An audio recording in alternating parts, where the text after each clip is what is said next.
Colin, we said 6.5 cast members. What exactly do you mean by that? Well, our half a cast member over there is wearing a pig snout because, unfortunately, she didn't give us the access, did she? So she's sort of like, she's in there as a sort of slightly smaller part than she could have been. But I'm sure you'll agree, she makes a wonderful performance. Give her a round of applause. Yes. So, it's a big, long project, but actually you couldn't do it without the stars. And it required an awful lot of trust and an awful lot of time. So how did you convince these people? Well, I think that, first of all, the only person that I knew on the whole scene anyway, like at the beginning, was Julie Holestar. So I'd known her for about 4 years before. And we went down to Glastonbury, to the Down Low, and initially we'd actually filmed a couple of rehearsals before as well, but I think a lot of people were a little bit suspicious of someone trying to document the scene. You always see people with a lot of cameras out there, but for some reason no one had actually done a film about it, so we just thought, okay, let's try and find 6 or 7 or more key characters, people who wanted to actually take part, and really it sort of went from there, and some people have sort of like embraced it more eagerly from the start than others. And, it was a long period of filming. It's been sort of like 5 years or 6 years if you include the editing as well in the making. So, I mean, hopefully everyone, we showed all the members of the cast the film before, and I think that hopefully they're happy with it. And I have to say, obviously, of course, they are incredibly candid, and I'm very lucky that they did open up so much. So here's Pia, here she is. So we have a full complement now. So full cast now, making an entrance. So I want each cast member to tell us what it's like seeing it on the big screen with an audience. And if there's one thing you'd like to share that you didn't say on the film. Yeah. I don't know, it was like at the beginning, it was like being strapped on a roller coaster that you wanted to get off, wasn't it? But I've seen every single cut along the way, because obviously Colin is my partner, which is the reason why I started doing it, because I wasn't going to do it. And then Colin walked into a rehearsal room. But I didn't want to give him any interviews whatsoever. I hated him interviewing me. But that's it. I'm just very, very proud of what he's done. I think he's done an amazing job and has made a film that doesn't exalt. It doesn't exalt or glamorize a very messy, very complicated scene, and I think has given a very honest portrayal, and it's taken 6 years to make it, and it took 6 years to get those stories out, and I think everyone has been very brave in what they've offered out, because it's going out, and it's I just think you've done an amazing job. I'm very, very proud of you, my darling. Oh. Very proud. And I think you're lovely in your suit and your waistcoat. Fabulous. Very good. I can't remember half of that. I was there for most of it, apparently. I don't know. I'm exhausted by it to a certain extent. It's the first time you've seen it. It's the first time I've seen that whole thing. But what I am is actually really chuffed to have done all that with these people, because we have had a lot of lols, haven't we, girls? Yeah. That's my overwhelming feeling about the whole thing. It was it still is such a f***ing laugh. Thank you very much. Oh. Prosecco. Scottee? I guess I was one of these people who was very reluctant to be involved. And I guess because I kind of hadn't come to terms with talking about the shit that I talk about in the film. And so watching this today, I've almost lost an eyelash because a few tears were shed. But I think I'm going to go away with like a weird mantra, which is I see myself at the start of that film completely fucked up. And then at the end, I'm just slightly better at dealing with the fucked upness. And so I think I'm going to go away with, like, it's completely okay to be a little bit fucked up.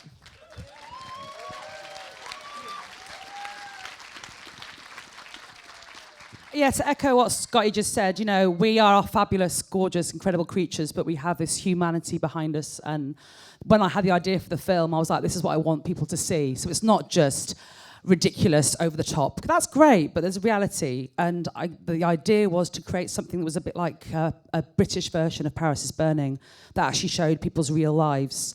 And I had to step away from production because I'm crap at production. I'm good at looking fabulous. So Chris, thank God, took over. So thank you very much, Chris, for taking over production. And well done to Colin to making the film that I kind of envisaged initially. So, yeah, great.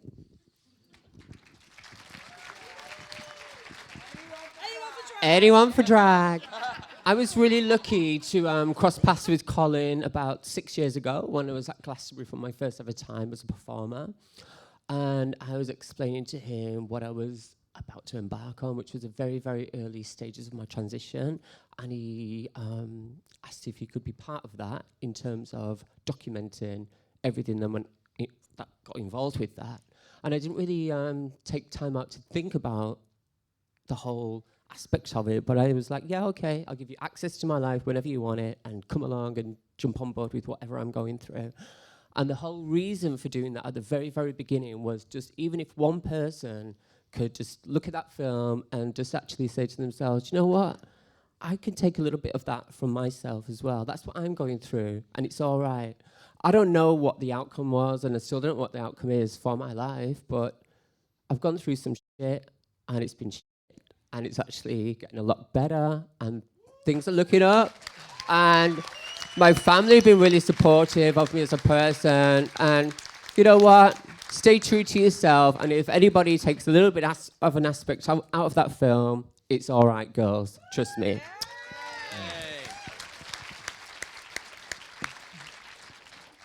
Same as John, I think. I don't really remember half of it. It was like having a flashback.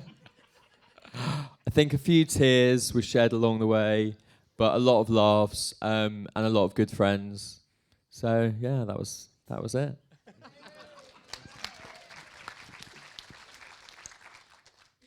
Amber? I'm supposed Yeah, to say something sorry. normal now, and I won't. Why, thank you.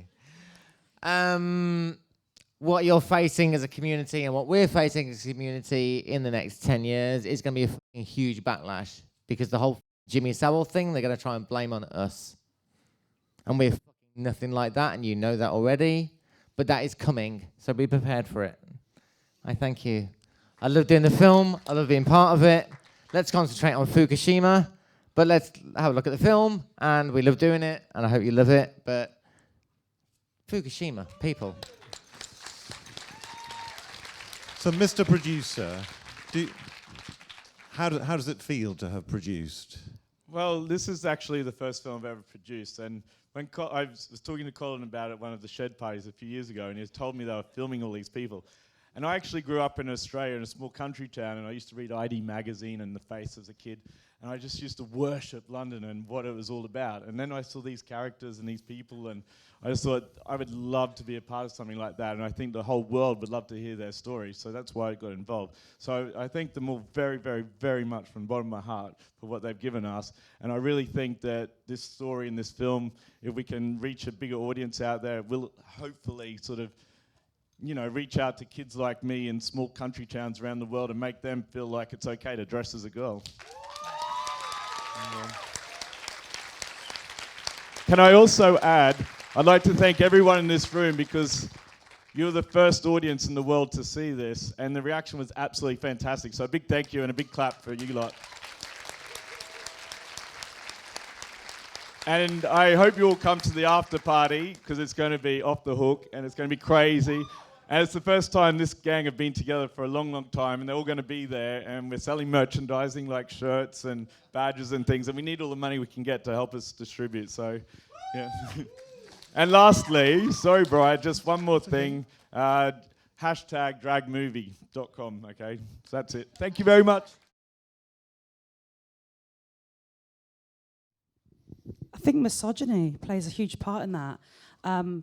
It's still there. And I mean, there's moments I've said in the film I wanted more, and I've gone out and worked for that. So that's me getting off my ass and going for it. Last week I won Best Drag Act at the London Cabaret Awards. Thank you.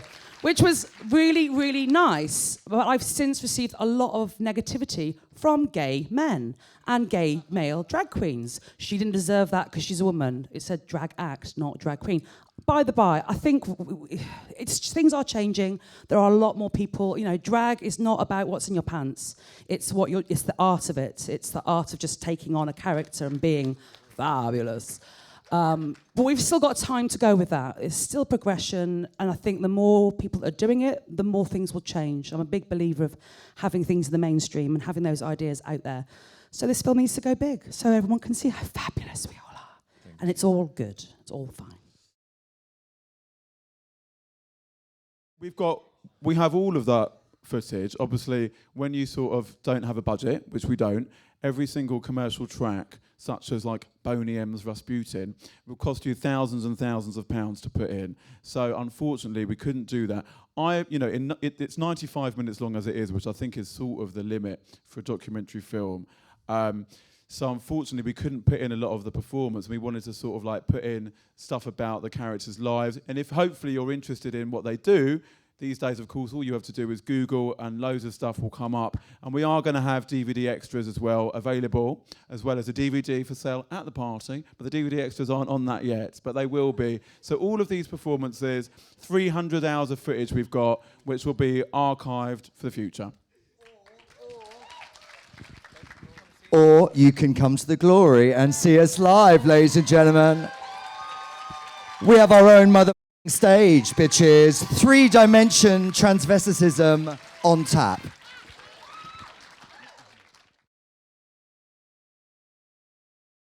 It was really graphic and emotional for me to see that just played out as well, because it's the first time I've ever seen that film. So it was all a bit...